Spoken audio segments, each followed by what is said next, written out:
Yes, sir.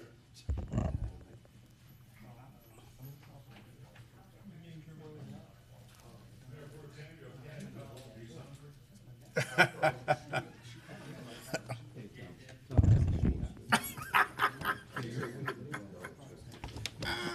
need the pens. Oh, I got one. I got one. I got one.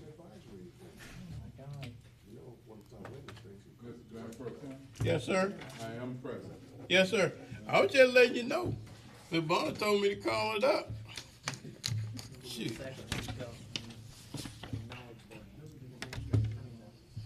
Oh, Lord. Y'all ready? We're ready. All right, we're back. Yep. We're back in order. Look at, there you go. Come on.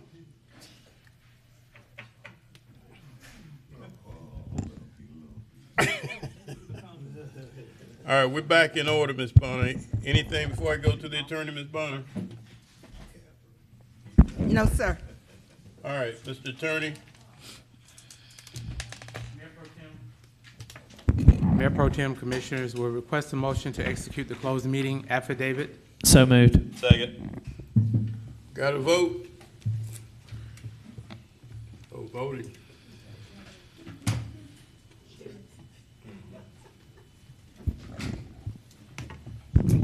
It's unanimous.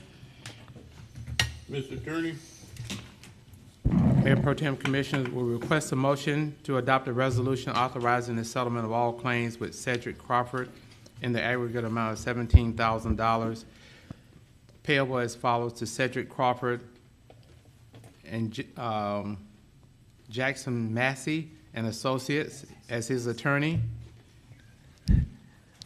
So moved. So moved, so moved, so moved, so moved. Did you finish the motion? Yes, sir. All right, somebody? So moved, so moved, so moved. Who's second? I did. Okay.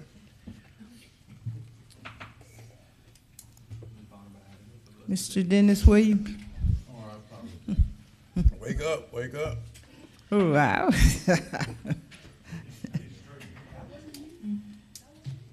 It's unanimous. All right, Mr. Attorney. We'll request a motion to adopt a resolution authorizing settlement of all claims by Melinda Pearson in the aggregate amount of $800,000 payable to Melinda Pearson and John Batson as her attorney. Second. Voting.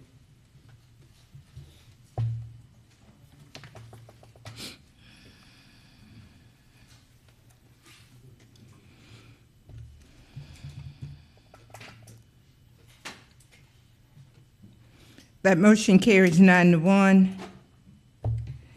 with Mr. Garrett voting no. All right. Anybody? Mr. Attorney? There's nothing further, Mayor Pro Tem. Hang on a second. Mr. Hassan. Yes, sir. It's on the agenda. Chair. Michael Tim, I'm sorry. Microphone, please. I'm sorry. But as you can see, some of my colleagues here, some of us seem to have moved the window from in front of us, the plexiglass, and some of us allowed to stay. And so what I'm saying for those of us who wants it down, who wanted to stay, to leave it that way and ask our administrator to notify all the entities that uses this facility, uses our seats, not to move or change anything as it is, leave it as it is. Because they'll start moving everything around because they see some of this down, everybody start taking stuff down or either start putting it back up. And so the request is to notify those entities that use this commission chambers to leave things as they are. All right, noted. Noted, noted. All right, is there anything else? All right, public service? Well, we're going to wait about another 30 seconds. Ms. Bonner's going to get ready because we can't officially start until 1 p.m. Absolutely. Ms. McCord would have us before the stage.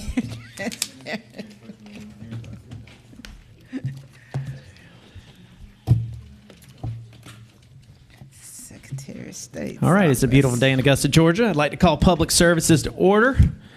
Ms. Bonner, any additions or deletions to the agenda? No, sir.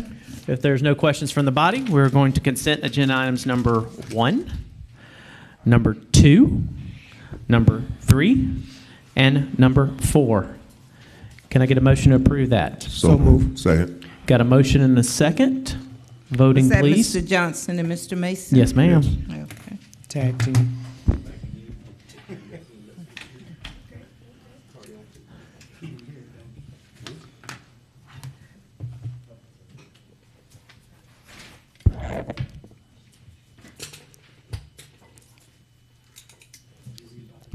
It's unanimous. Agenda item number 5, please. Item number 5, discuss transit bus stop shelters and procurement and bidding. Commissioner Clark. Thank you, Mr. Chairman. See if I can't make this quick. We have got some grant money coming in for bus shelters, and I know that we need bus shelters all over the city of Augusta, but at the same time, we have existing shelters that just need some tender loving care and refurbishment. So my question is, I guess, to Ms. Doherty and the transportation director, who does a wonderful job out there. Really appreciate her at all. But a new shelter, I think, costs somewhere between $16,000, $17,000, $18,000 with the pad and everything put together. And we have several existing shelters that could be refurbished and even a solar panel put on top of it at a way reduced cost. And my question would be, how can we go about getting a procurement bid or bidding process on refurbishing the shelters? And we just had a disparity study stating that minority and women-owned businesses were kind of left out of the loop. And I think that this would probably be a good project to bring that group into the loop. So, Ms. Doherty, can you bring us up to date on that, please? Yes, sir. Good afternoon, Mayor Pro Tem, Commissioners. With the refurbishment of shelters, I have to tell you that in 2017, we did do a bid, an RFP, to go out to refurbish our shelters. When we did that RFP, we had 3 proposers. Of those 3 proposers, all were deemed non-compliant because they did not follow the requirements of the RFP. So we did not move forth with that project. What I can tell you that refurbishment, and this is my opinion, sir, but refurbishment it's costly to refurbish shelters versus purchasing a new shelter. And I've spoken with sister agencies such as myself, not MARTA, but smaller agencies, and they have not refurbished their shelters. They prefer to go out and just purchase a new shelter because it's more cost effective in the end. They told me that they did try refurbishing benches, and when the cost was done, they should have just purchased a new one. So refurbishment, I just don't think is in the best interest for us. Okay.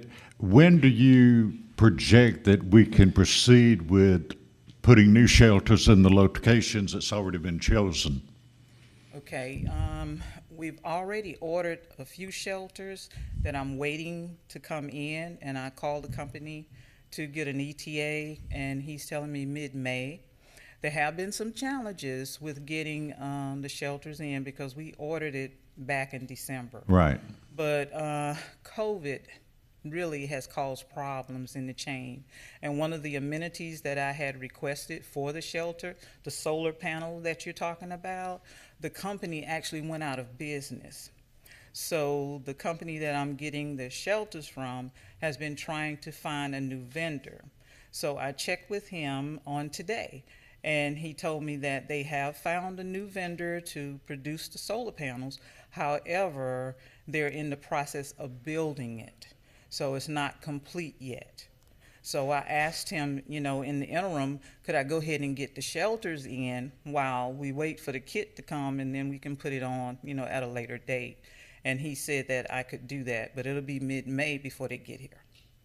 Okay, so we can anticipate mid-May to June to get started on putting these? Okay. Thank you so much. I appreciate you. And, Mr. Chairman, that's all I have. Okay. Any other questions from our colleagues? Can I get a motion to receive as information? Motion? All right. Voting, please.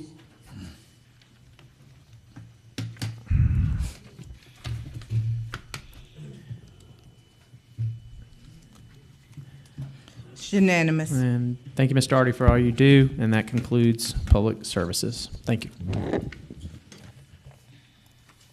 Ms. Bonner, are we ready to start engineering? We are. I'd like to call engineering services to order, please.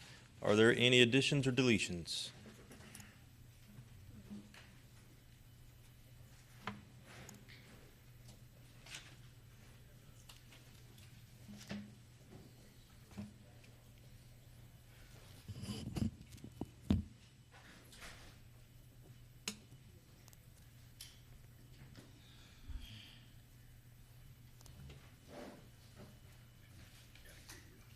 Are there any additions or deletions? No, sir, I'm Okay. sorry. All right. If there is no objections, I would like to consent items number 1, 3, 4, 5, and 6. So moved. Second. Voting, Ms. Bonner. Okay.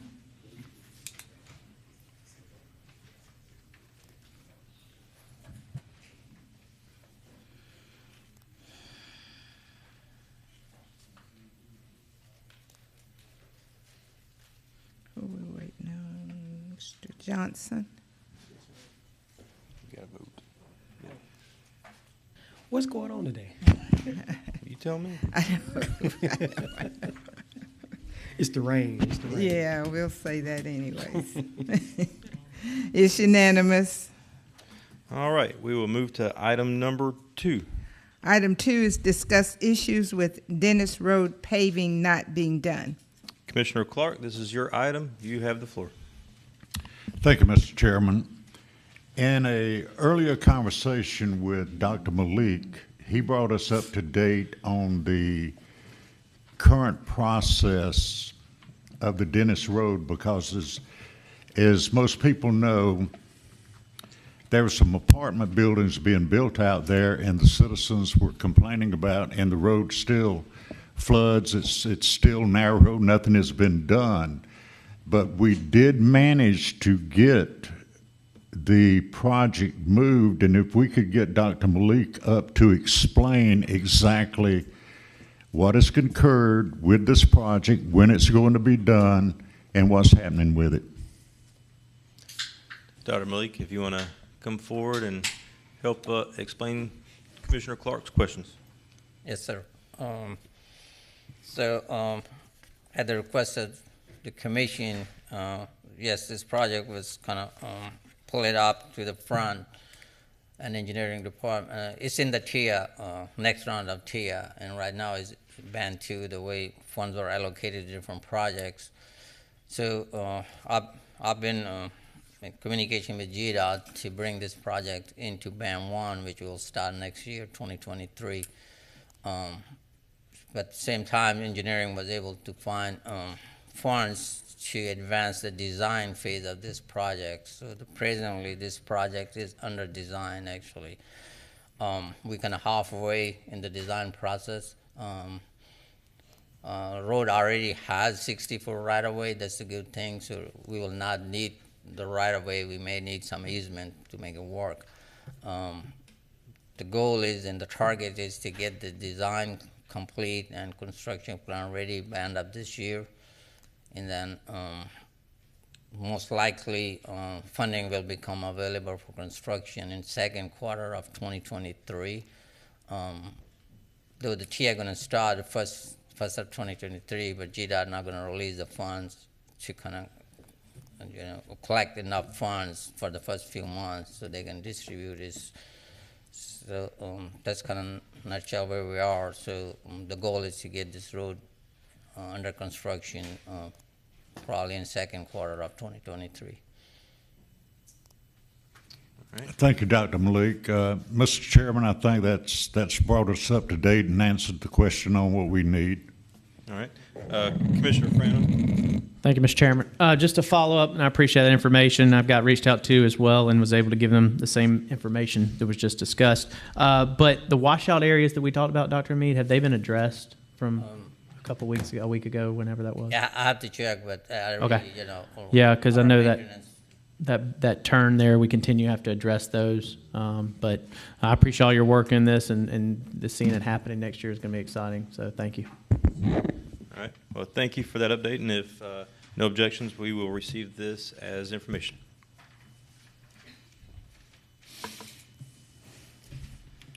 And with that, we call engineering services to a close.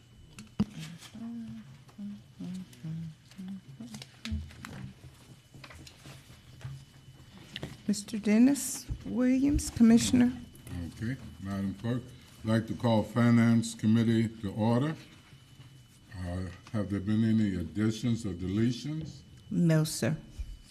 Being none, I would like to consider consenting item number 1 and number 2, if my colleagues agree. So moved. So moved. Second. We entertain a motion. I thought. We have one, sir. We got one, okay. Yes, sir. Okay, we'll go down to item number 3, please. Did we vote? Can Did I we- publish this did we vote, vote sir? Okay, I'm sorry, I didn't hear. that's okay. I thought she said item number 1.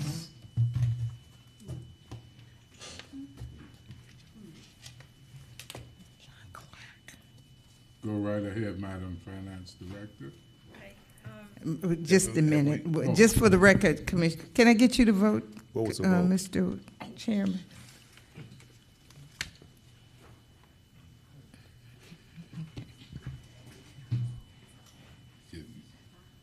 It's unanimous.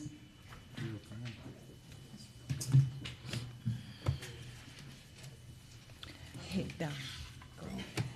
Got your channel and didn't vote. Thank you, ma'am.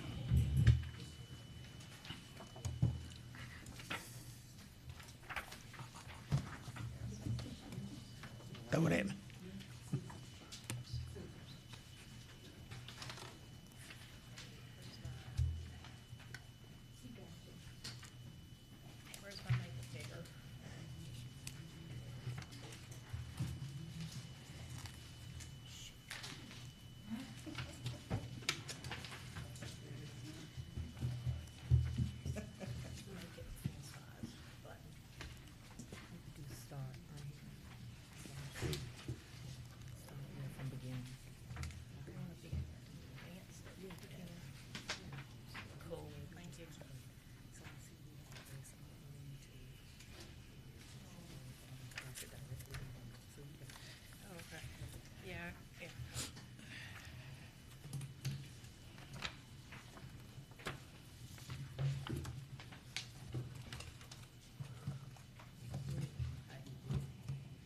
Ready?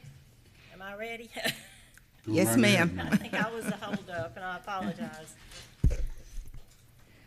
Today, I will be presenting for you an update on the status of the American Rescue Plan, what has been done and reported through the end of December 2021, as well as some amendments that have been made through the last meeting for obligations for 2022.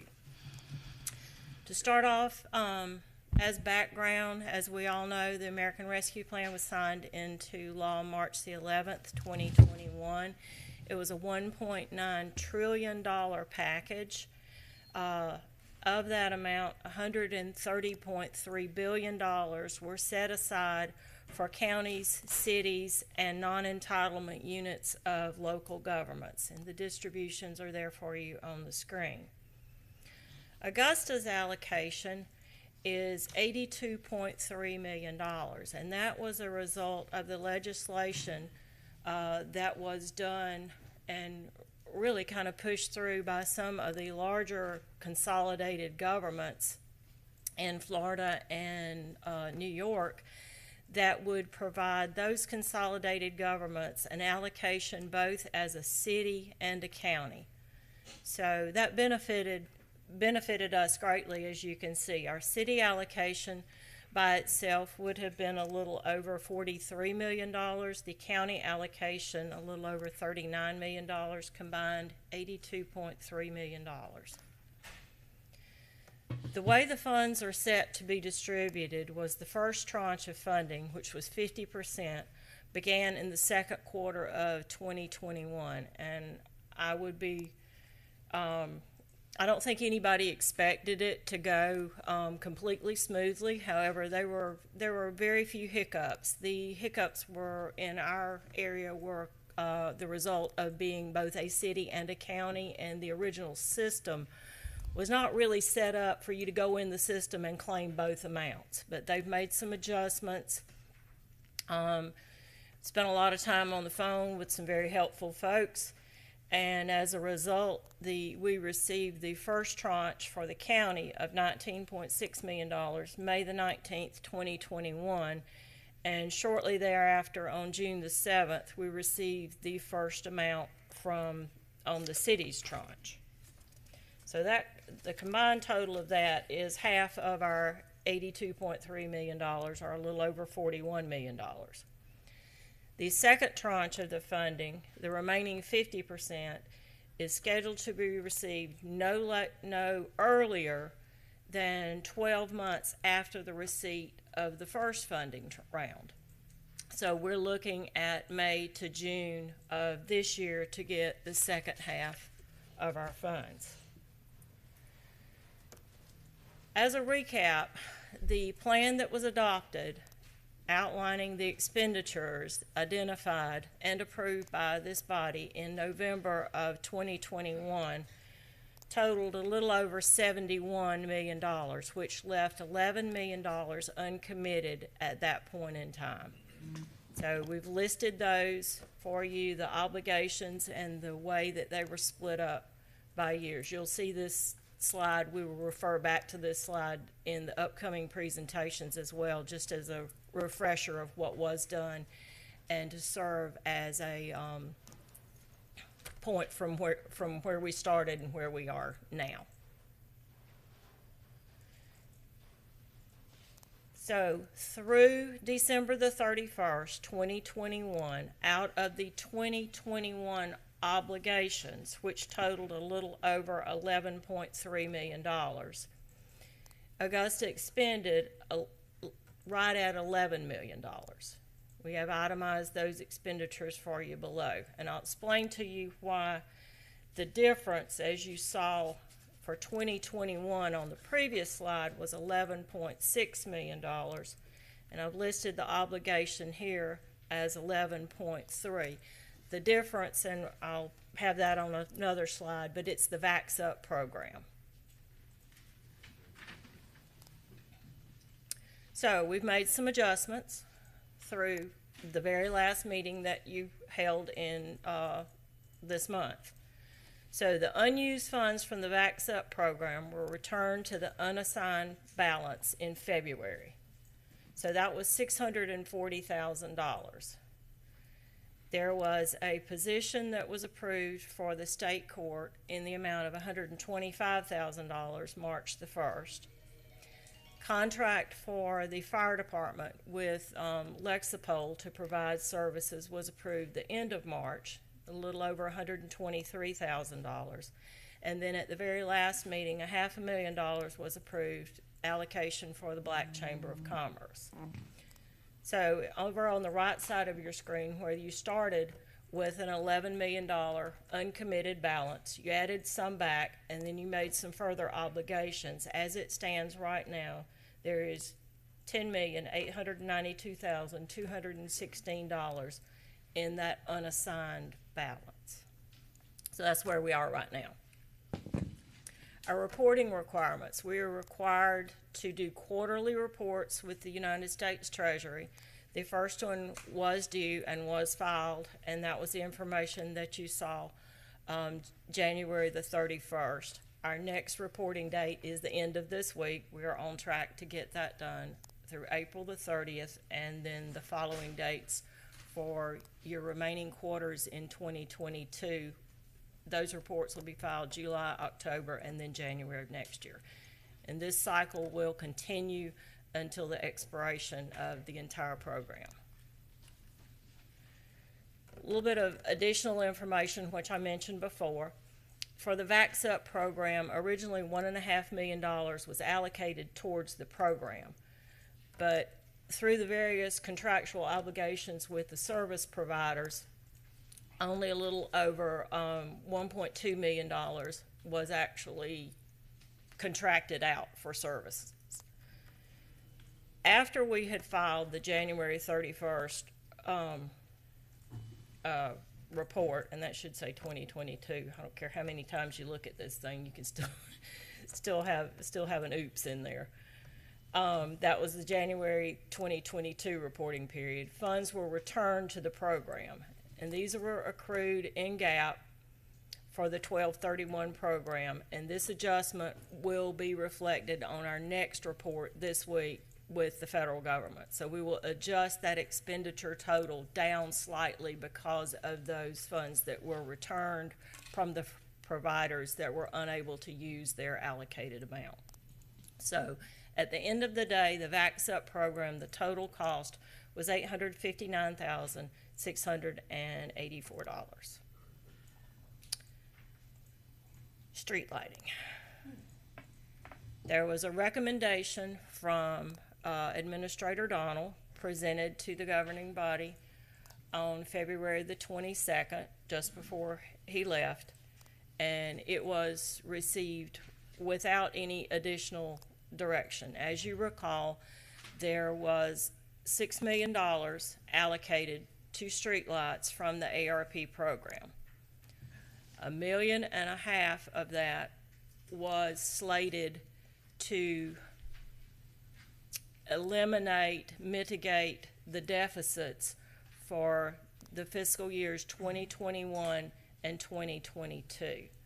The remaining $4.5 million is slated for expansion of capabilities of the program. Put more lights in more neighborhoods and expand the system. So we're not there yet.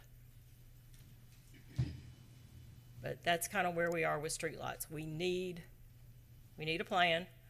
We need a rate structure, and that's pretty much about it, what I can sum up related to streetlights. Questions? Okay, thank you, ma'am. I'd like to call on Commissioner Garrett at this time for question. Thank you, Chairman. This question is for Ms. Williams. It's actually two questions. On page 5, I see in 2023 you've got $10.5 million allocated for revenue replacement to general fund. What revenue are we replacing next year? Okay. There is a formula that is applied with the receipt of the ARP funds that computes the amount that each governing body is allowed to claim as revenue replacement due to losses from the pandemic. Okay, so your sales tax, arguably because people were moving around less, they were spending less money. The government and many governments did suffer a loss of their regular revenue that supported themselves. So that is an agreed upon amount that fits within the category of revenue replacement as allowed by ARP.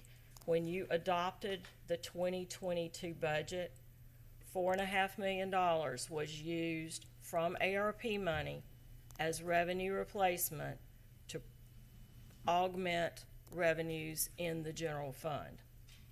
As a part of this plan that was presented, additional monies on out for 2023 and 2024 are slated to be funded from that same source. And with these additional funds being put into the general fund, how are they being allocated out of the general fund? They're used for ongoing general fund expenditures. They were not specifically identified for any one purpose in the budget document that was presented by the administrator. Okay, Mayor Pro Tem? Wait, I have one more. I thought you said two. Okay. Go right ahead. Yeah, the second question is, on the VACSET program, I know there was an explanation on the last page where only $859,684 was used. But on page 6, you said the expenditures were $916,512. Right, and that- I said that subsequent to that reporting period, funds were returned. Okay. And that's the difference. I thought that's what you were saying. I just Yes, wanted to make sir. sure I was understanding correctly. You got it. All right. Thank you, Chairman. Okay. Mayor Pro Tem Williams? Yes, sir, I have a question, and it probably needs to go to the administrator. Administrator O'Donnell had a plan for the streetlight program. Are you familiar with that? I am, however, Director Williams will be able to speak to you concerning any recommendations that Administrator Donald made with that, in regards to that streetlight plan. Okay, so what did he have going forward? I know we have some monies in there from the ARP, but after that, the gap starts again, if I'm not mistaken, if we don't do something. So what was his plan? Okay. Yes, ma'am. Okay. The plan that was presented the end of February from Administrator Donald was there were two choices. You could go ahead and get through 2021 and 2022 without adjusting the rates. That would require the entire use of the $1.5 million that was allocated through ARP to address the deficit. He also proposed an alternative, which if the rates were changed for the billing year 2022, that you would not have to plug that hole with the deficit money, and you would turn around and reallocate those ARP funds to expanding the system and use that in addition to the $4.5 million that was already slated from ARP. So there were two alternatives, and it had to do with timing. Okay, but with the second one, 10 years out, we would be pretty good and wouldn't have a gap, or It did not go 10 years. what did it do? I think it projected us on out about 4 to 6. Now, as you know, with any rate structure, you're never guaranteed. The cost of electricity goes up, cost of goods and materials go up. So You have to make the some trap that we sometimes get into is we set a rate and then we forget it for 10 or 15 years. That does not work very well. Small increment, and I've said this and you probably heard me before, small incremental adjustments are much less painful than waiting that 10-year period and then go, oops, we need to fix it.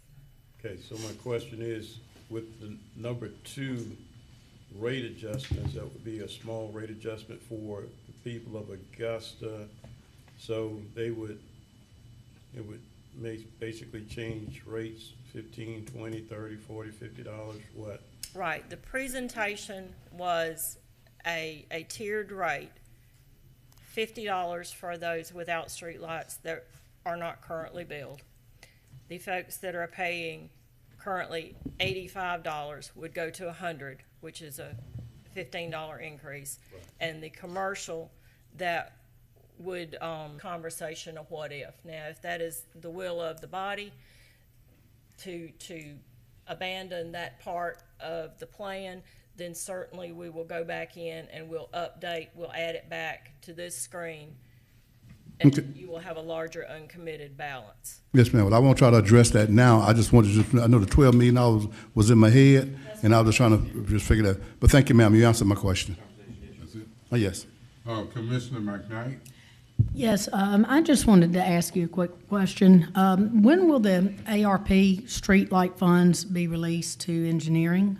There are areas that need to be lighted, lit up, need lighting. Okay, there is, the 2021 funds were strictly to cover the deficit. The 2022 funds are, the timing of those is $500,000 to cover the deficit and $2.25 million for projected planned system expansion. Now, the key there would be plan. So I would anticipate that there would be a formal strategy adopted as to how to go about and expand that system, what areas, and have some costs. That's going to be a conversation that's going to be between this body as to how and what areas y'all want expanded, as well as the engineering department that oversees that program, as to how much it will cost to expand certain areas. So the key there is a plan. Which is why we need a workshop. That's it. Thank you. Commissioner Williams. Pratt. Thank you, Mr. Chairman.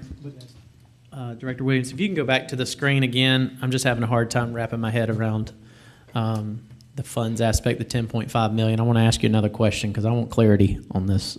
Keep going back to the 5. Okay.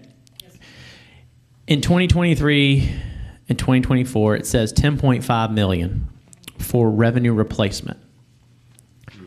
What I'm having a hard time with, if our budget was 100 million in 2022, I don't understand why we would use 10.5 million in 2023 for revenue replacement when the funds are back to a normal level for 2023. Like, what is the, like, so now we're going to have an extra 10.5 to basically use what we want because the funds are not going to be any different from 22 to 23 based on how things are going.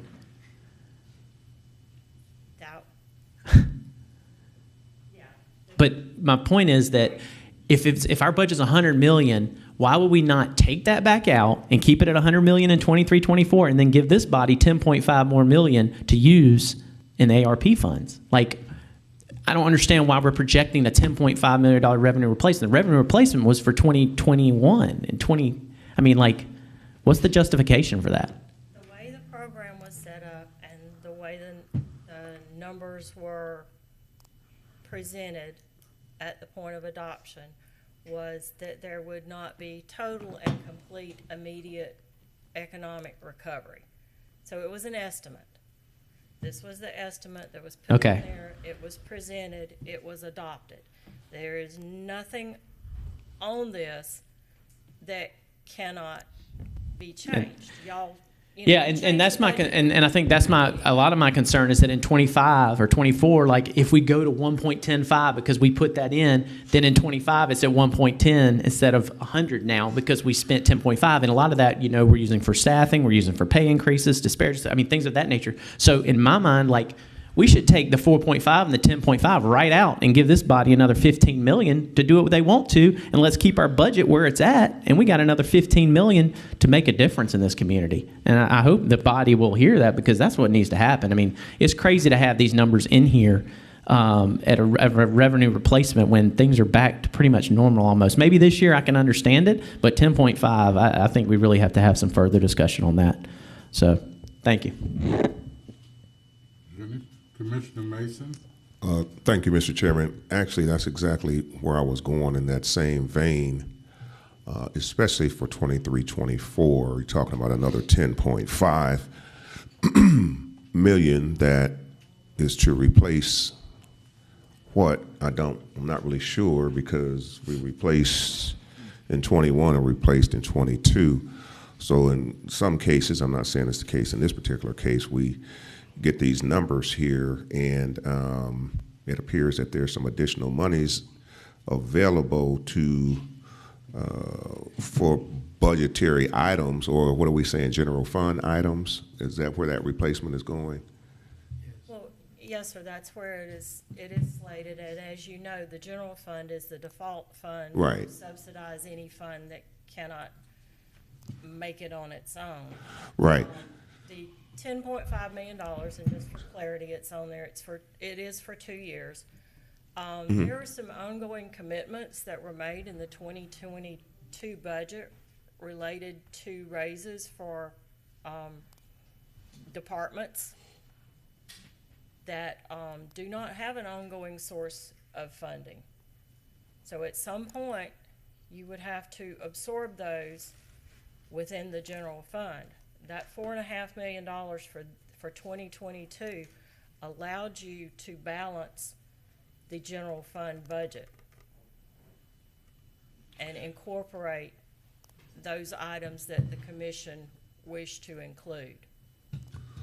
Understand. So it appears like it would just keep being kicked down in the further years to be able to cover the actions that have either been taken or will be taken.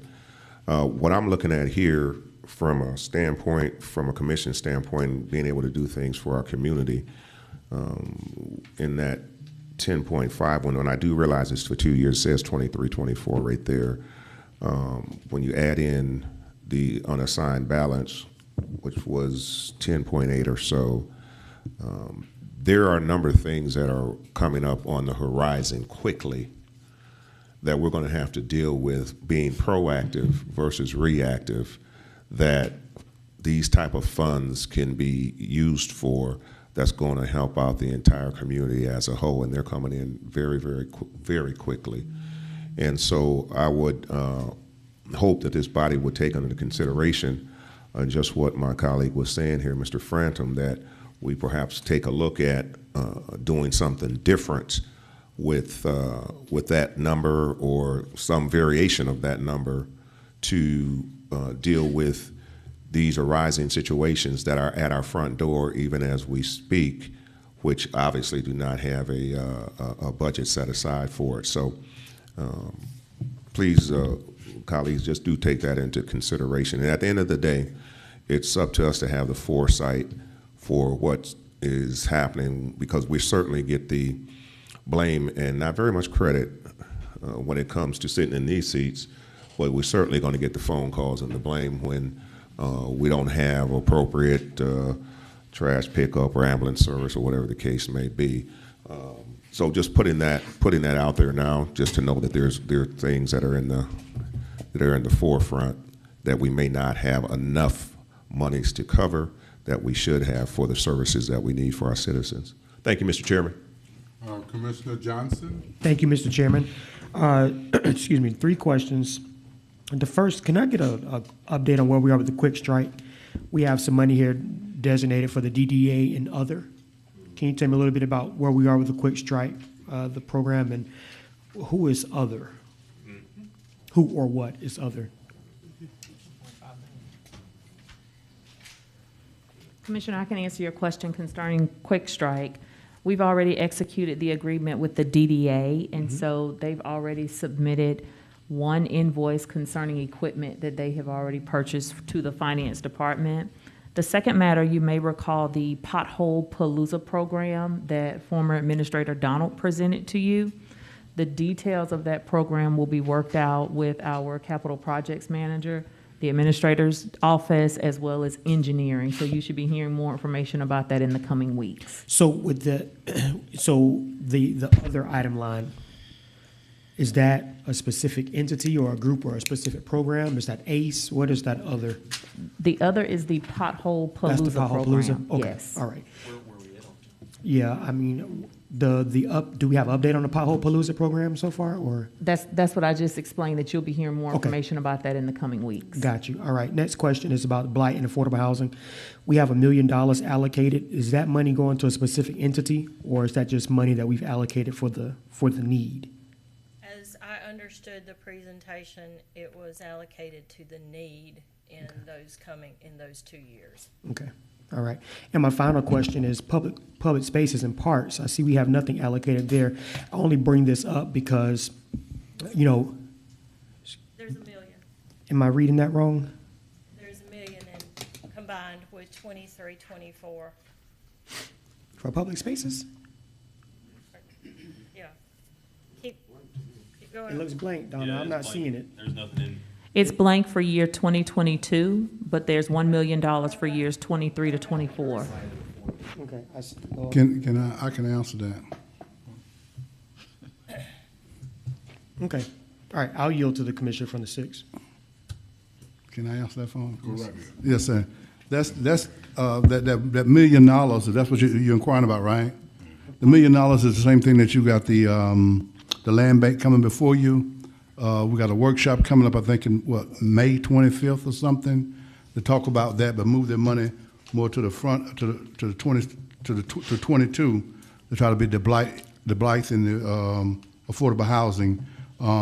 There's more information that where the previous administrator had a direct conversation with them. Even though their names is not tied to it here, there are other information that's, see that was the intent of the money. Understand. So the intent for that.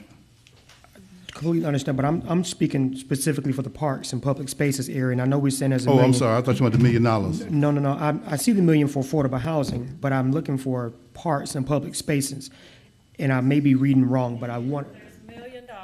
Okay. But it is slated for 23 and 24. Okay. I was hovering the cursor right there. If you'll look on your screen. It's hard to see. Oh, Okay. sorry. I see it. Okay. There is $1 million for public spaces through Recreation Department. That was the plan for the program. Okay, all right. Thank you. Okay. You finished? Yes, sir.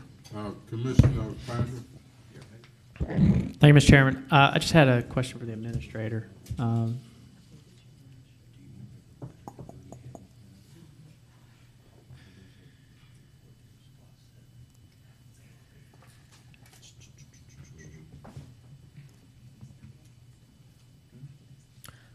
I see it. It's hard to see on this page.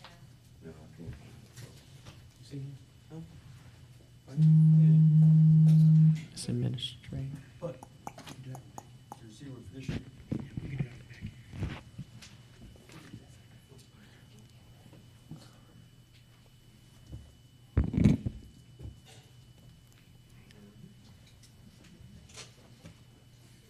Missing.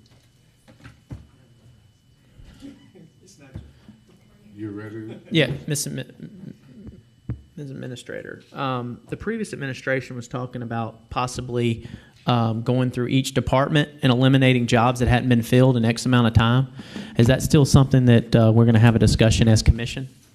So that we can, because I mean, y'all just talked about allocating 10.5 towards increases in salaries. Well, if we can get rid of some of these positions that haven't been filled, then we can definitely save some money for this government.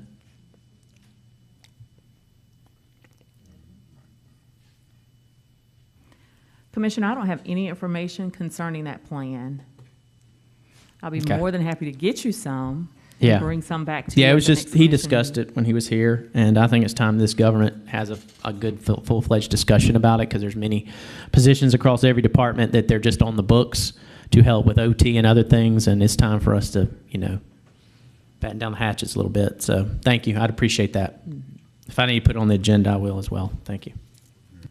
Madam Administrator? Commissioner, I would like to go back. I misspoke concerning when the question was asked by Commissioner Johnson surrounding the Quick Strike program. I stated that $2.5 million was Pothole Palooza money, and it is not Pothole Palooza dollars. The $2.5 million is the area maintenance program that you will receive more information about in the coming weeks. So my apologies for that. Are there any?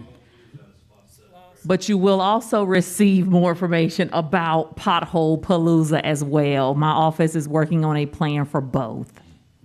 Okay. Are there any other questions from Madam our Finance Director?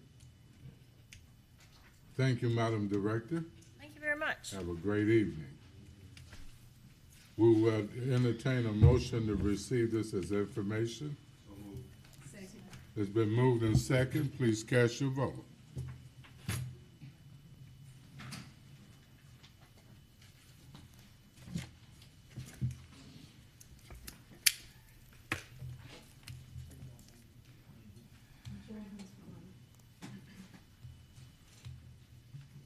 It's unanimous.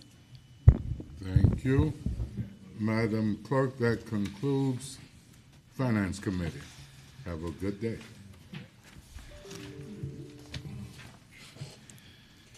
I had to have the longest one. Yes, sir.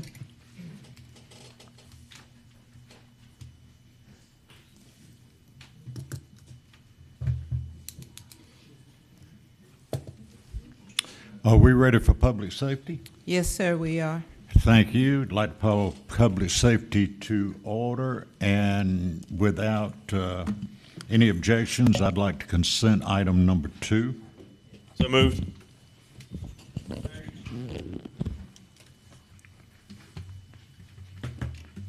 Vote.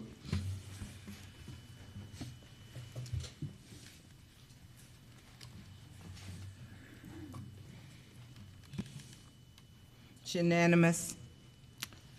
Thank you. Item number 1, Ms. Bonner.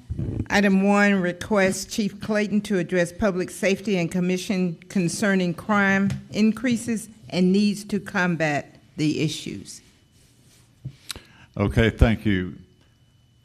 Chief Clayton and I had a discussion, and there was a scheduling conflict, so I will present the ask.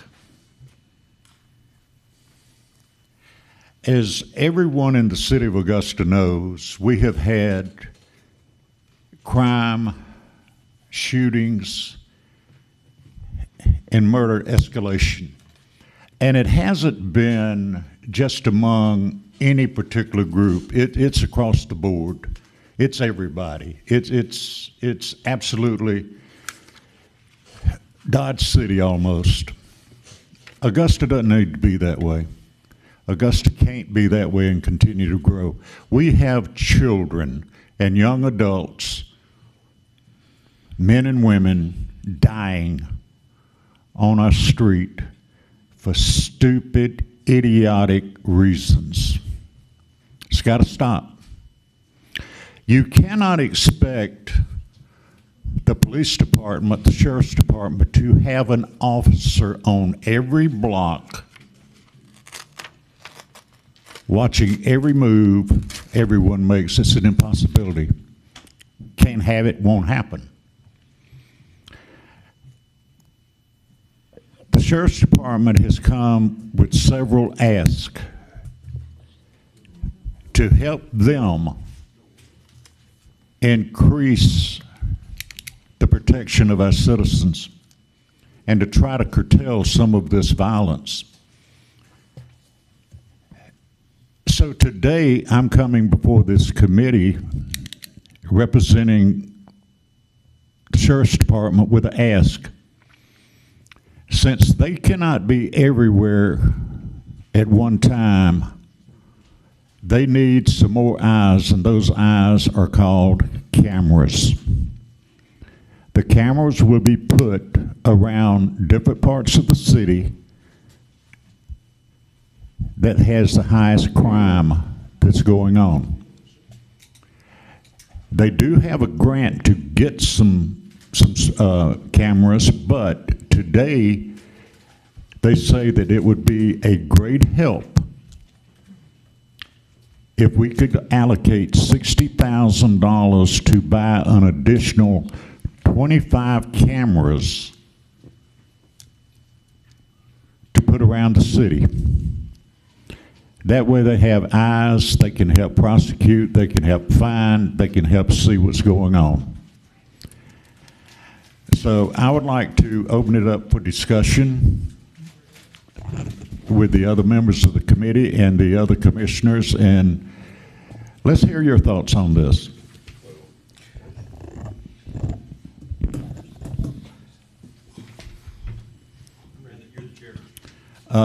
Mayor Pro Tem Bobby Williams. I think what, and thank you. I think what you said is maybe good, I guess. But I think if you ask them to be here, I think they should be here. And I think they should come before us and tell us what they need. I mean, you reporting, I trust you.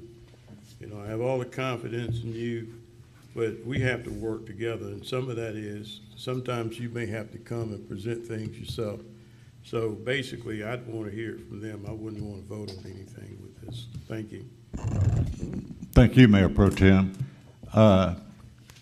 Commissioner Johnson? Thank you, Mr. Chairman.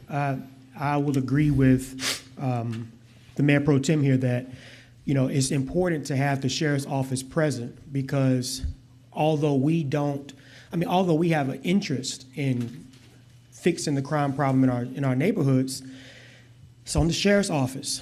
And I honestly don't think, and this is just my opinion, that a financial ask is the first thing that we should be talking about. 7 out of the 8 shootings/killings that have happened in the last week or so were all in District 1. And unfortunately, we have so many community groups, we have so many nonprofits, and yet and still, the need for mentorship, the need for programs are still there. I think because we don't have the ability to enforce law like the Sheriff's Office do, that this body should have a conversation about what resources or what avenues we can take to get a handle on the issue. I'm no expert.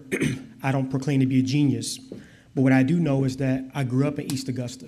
I lived in Southside, went to South Augusta, came back. And one thing that I do understand, or like to think that I understand, is that anytime you're dealing with an issue of crime, typically it's an economic issue. Folks steal for money, folks kill for whatever reason. But folks need access to jobs. Folks need access to job skills trainings. Folks need access to mentorship. I thank God for the people that I had in my life to mentor me, but there's still a void there. And so maybe it's worth us putting on the agenda within the next 2 weeks, a conversation about how to leverage our Parks and Recreation Department to have more programming in areas where it's needed. There was a shooting at Chevron on East Boundary, shooting at Paul's IGA on East Boundary. So clearly there's a need there. There's a need in Lake Olmsted, shooting on B Street, drive by on Broad Street, shooting at a bar on Broad Street. We need to be able to bring the resources that people need to the areas where it's needed the most. And we know that crime has concentrated itself throughout the county.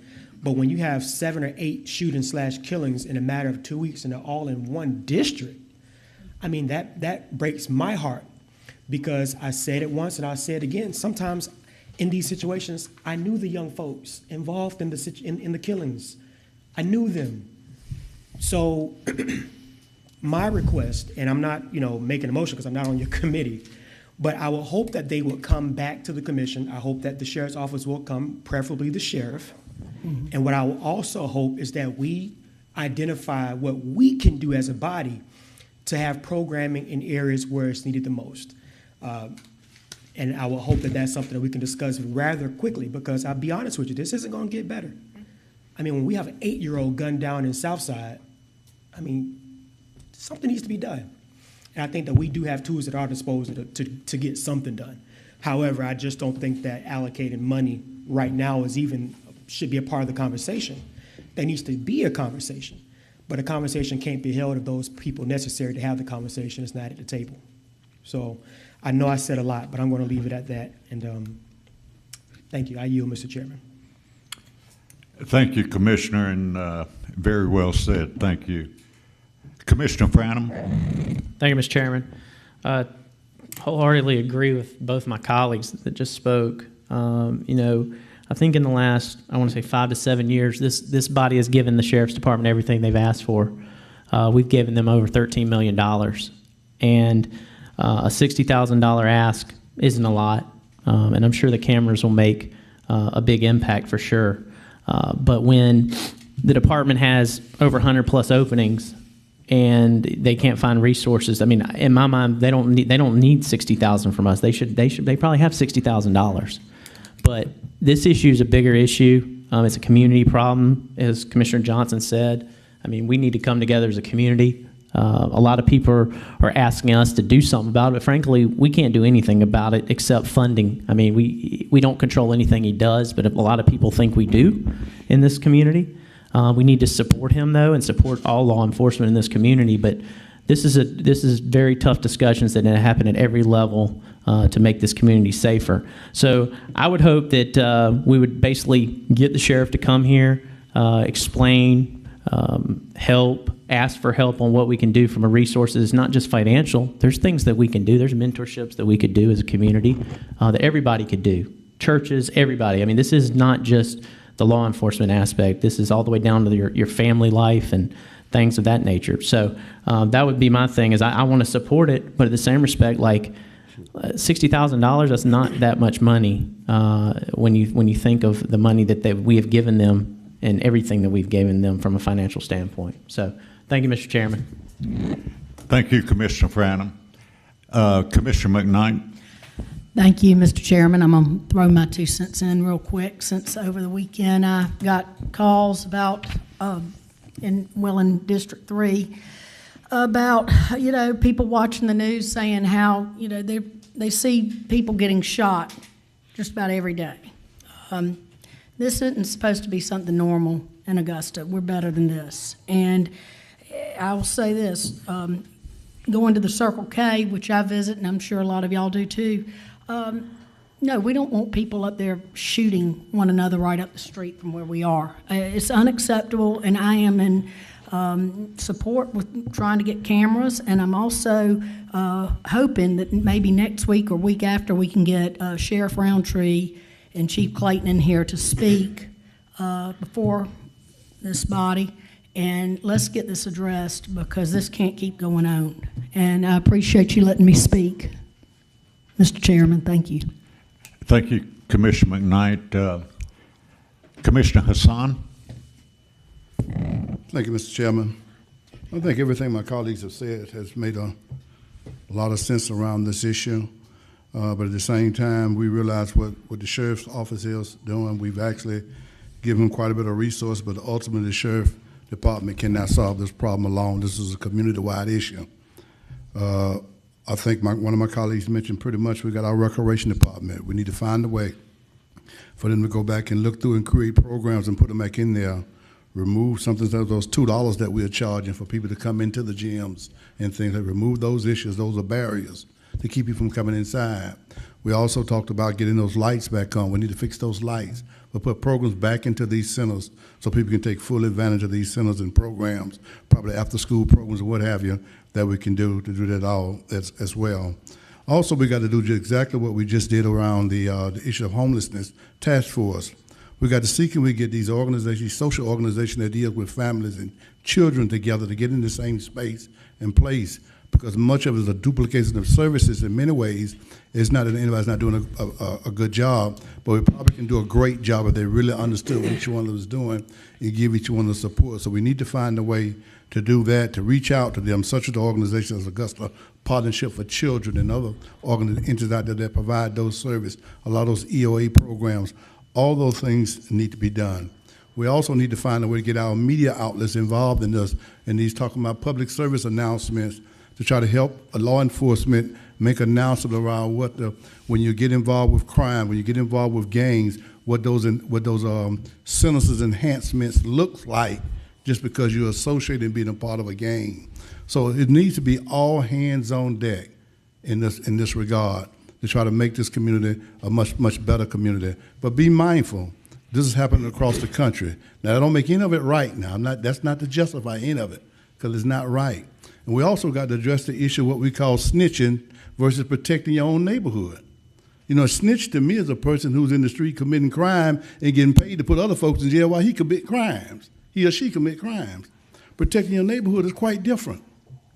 Calling law enforcement so you can live in peace and quiet in your neighborhood is quite different when you call law enforcement people for those purposes. So we have to find a way to get it more involved in those issues to do that. Because as one of my colleagues just said, we had two conversations, I'm gonna make two statements that two mayoral campaigns candidates said. One of them was Commissioner Marion Weaver, the other was former tax commissioner Stephen Kendricks. Commissioner Marion Weaver was saying about the upbringing and the raising of children, how everybody's gotten away from that. That's what these social programs to be brought back in place, and we give them the necessary support that they need to start doing those things again and get into these schoolhouses and get those things done. Become mentors. That's one side of it. The other thing, what my former tax commissioner Steve Kendrick mentioned about, same thing Commissioner Franklin mentioned, about finding ways to find additional resources to give the sheriff if they need those things, and we have to go through a way of kind of streamlining this workforce we have. Now, what do I mean by that? It's streamlined because ever since I've been there 8 years now, I used to be in the building quite frequent, but every month there's a job training program going on. We're losing, we're hiring, we're losing, we're hiring. If we go ahead and pay people, we can fill some of these vacancies and people stay with us. You know, we go ahead and pay them. We can probably cut 50 to 100 positions. I don't mean fire anybody, please. Let me be very clear about that. I'm not insinuating terminate anybody. But a lot of the vacancies that we have throughout the organization, if we compensate people appropriately, they will stay with us. They can provide for their families in this type of climate that we're in. So this is not just the sheriff issues. I applaud him for putting the ask on the table, but this is all of our issues, all hands on deck.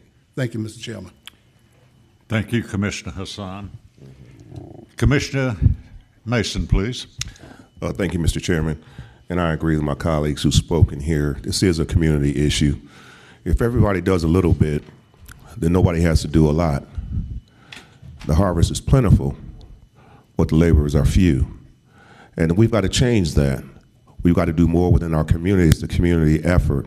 Now, having said that, if the Sheriff's Department or any other department feels it's that important to make a request, then I would like to see them here making that request and giving us the facts. The bottom line of it is no knock against our chairman or anyone else. But if you've got a plan in place of how you can assist this community, come and let the community hear it. Come and let us hear it. And we'll certainly help you as we've always done. Now, here's one of the things that I want to say. There's a couple shootings that happened in District 4 as well, in Barton Village, one of the areas that have been targeted as being one of our quote-unquote bad areas in Augusta. But here's my thing. The areas that have the greatest needs, that's where the resources should be. The areas that have the greatest need is where our resources should be. Now, what am I talking about when I say it's a community effort? Anybody go and ride in Barton Village that nighttime, it's dark as I don't know what. You're talking about street lights. There are no lights. And so that increases the probability of crime happening because can't nobody see nothing. So ain't nothing to snitch about because can't nobody see. There's no light there. So that encourages people to go do things they don't have any business. The programs that were set up out in Barton Village are no longer there that help do things for after-school programs because they said we didn't have the money. But yet we're complaining about the East Augustas, the Barton Villages, and other areas, but the resources are not going there to do something about it. Now, I don't know if that's by happenstance or by design, but either way you look at it, it's wrong. And so we've got to start looking at, like you had mentioned, Commissioner Franklin, utilizing these funds that can do better good within our communities. We need those lights out there. People say, well, it's on the list or it doesn't meet this guideline or that guideline. Do you want the crime to stop or at least slow down?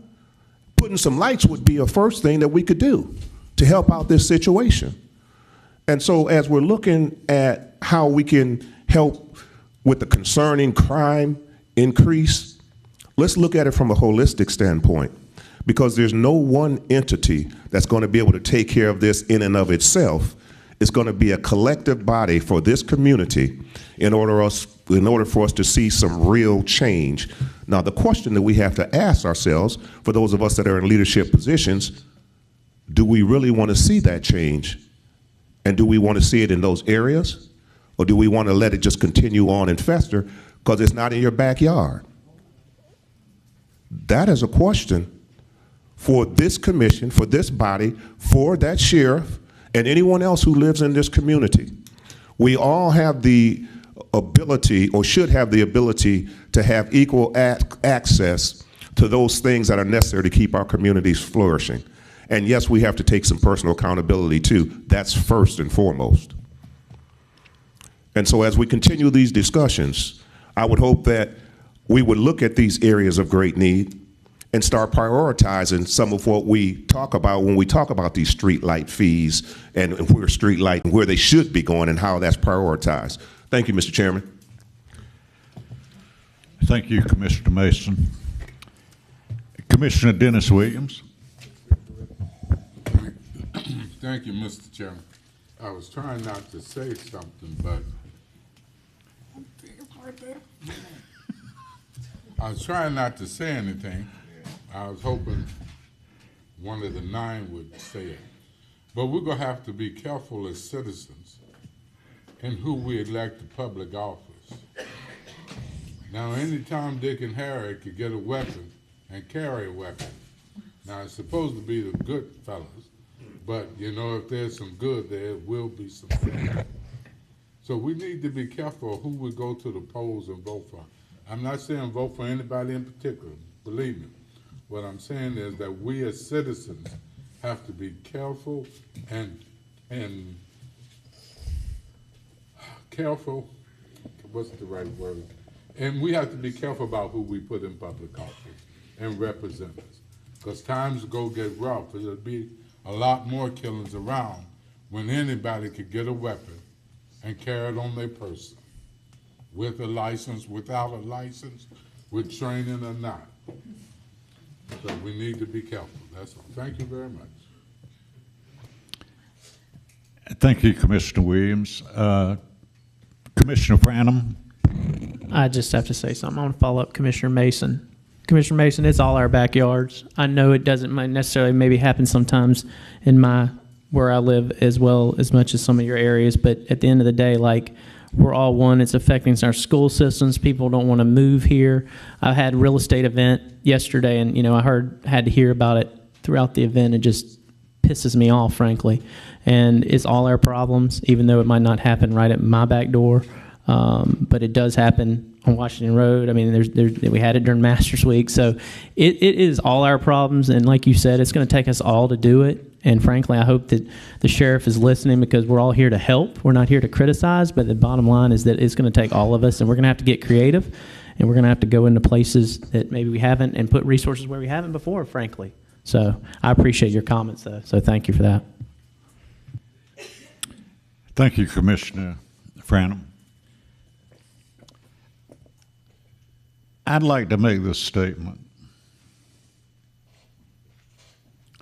The citizens of Augusta and the news media, did you see and hear what just happened? Every member of this commission is informed,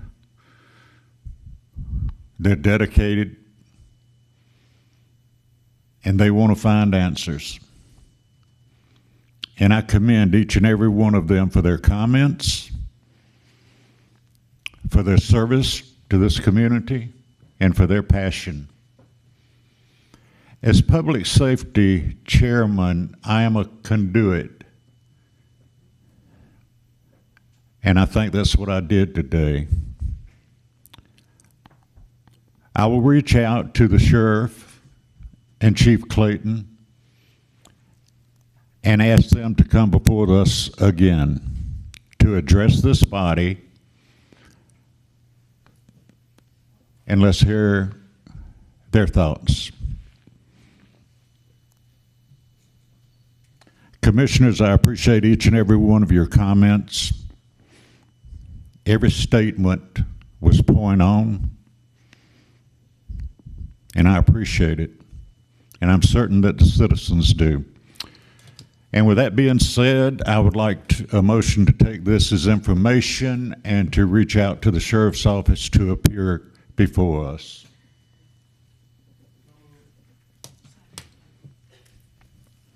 Can I get a second to that?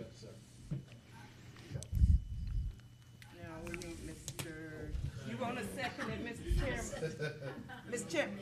Mr. Chairman, you want to second that? I will. Okay, thank you. Vote, please. Yes, sir.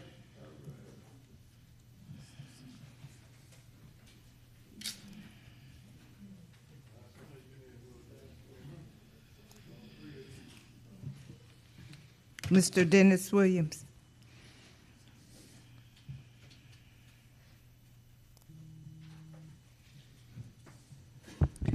It's unanimous. Thank you, and with no other public safety business before us, I call public safety adjourned.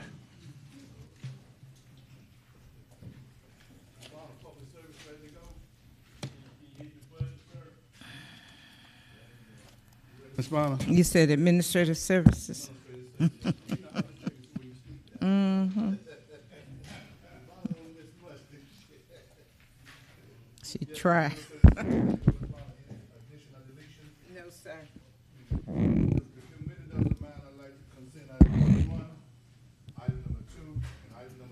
So moved. Second. It's Mr. Franum and Ms. Scott, okay. All right. We take order from the big man. Yes, sir. You the spare.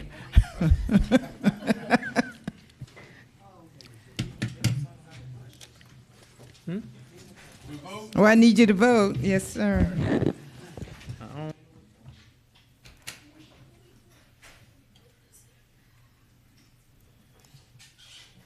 It's unanimous.